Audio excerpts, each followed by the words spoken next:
কিন্তু সেদিন ও আমার সঙ্গে ছিল না। ও ডাবিং থিয়েটারে এসেছিল একদিন না দুদিন আগে, যাই হোক ও ডাবিং থিয়েটারে এসেছিল। আম্মু বলে গলায় হাত দিল, দিয়ে বলল যে আমার তো রয়ে গেল এটা কাজ। আমার তো বললো না, আচ্ছা আচ্ছা আচ্ছা, আমি একটা আরেকজন কথা শুনে দিব বলে হাউ মাউ করে কি বললো বলে বেরিয়ে চলে গেল। সেই আমার শেষ দেখা, ওই আমার শেষ দেখা। সালমান শাহ মৃত্যুর আগে আপনার সাথে শেষ কি কথা হয়েছে মনে আছে? তো বলতে পারবো না, কথা তো প্রায় তার একদিন আগে আমি ডাবিং করেছি, কিন্তু সেদিন ও আমার সঙ্গে ছিল না।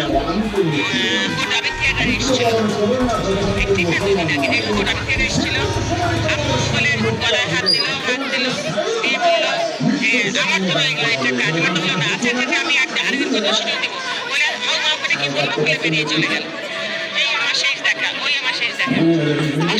সালমান শাহ মৃত্যুর আগে আপনার সাথে শেষ কি কথা হয়েছে মনে আছে? শেষ কথা